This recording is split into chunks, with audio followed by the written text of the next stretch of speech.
Well, I went to the Coast Guard Academy. I knew they had aviators, but I just didn't think there was any chance. I knew nothing about the Coast Guard.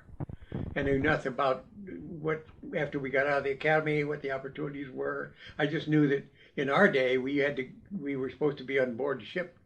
We couldn't get into advanced training at all for 3 years.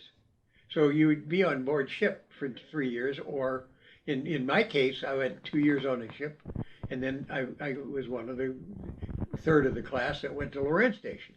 And so I had shore duty, isolated Lorraine Station.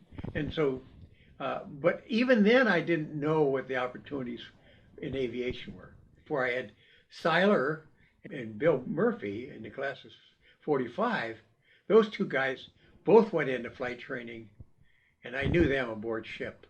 When I knew that the people that I served with on ship got a chance to go to flight training, I knew maybe I might have a chance. So I just put in for flight training. I've always kind of, when I was a kid, I wanted to be a pilot, but some things, when you're a kid, you want to be everything. Start out, you want to be a fireman, you want to be a police officer, you want to be whatever. Well, one of the things I wanted to be was a pilot. You never know what you're going to be. You find that out later in life when you get opportunities. And the Coast Guard made the opportunity really wonderful. If you were physically qualified, particularly with eyesight in the old days, you had to have the 20/20 vision. And if you didn't have it, you just couldn't get in. So it's about a seventh of the people are aviators. I can't imagine anybody being a pilot if he didn't like it, because first place it's hazardous duty. I mean, your chances of coming home in a rubber bag are pretty good. And particularly if you didn't like it, you wouldn't be learning it like you should. You wouldn't probably be safe. I wouldn't think you could do it if you didn't like it, because I think you would be, you'd almost be afraid to get in the airplane. I don't think you could do it without wanting to be a pilot.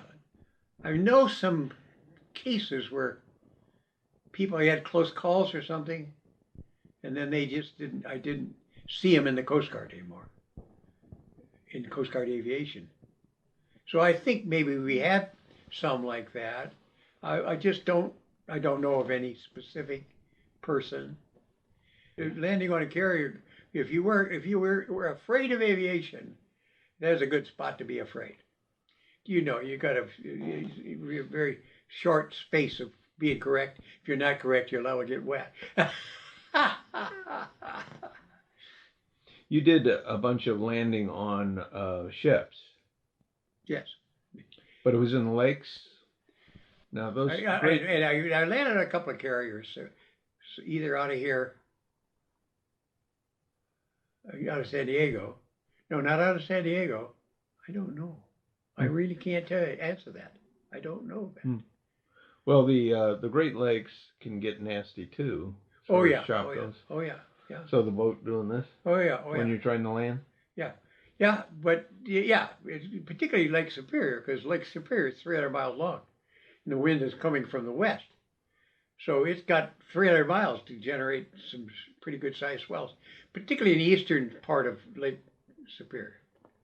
When we were normally on the lakes in Superior, it was in the ice season when we were making paths for the ore boats. So basically there were no swells there then. That was sometimes almost frozen over. We just breaking ice in it. You could land on the lake then. Absolutely. Absolutely. But we land on the ship.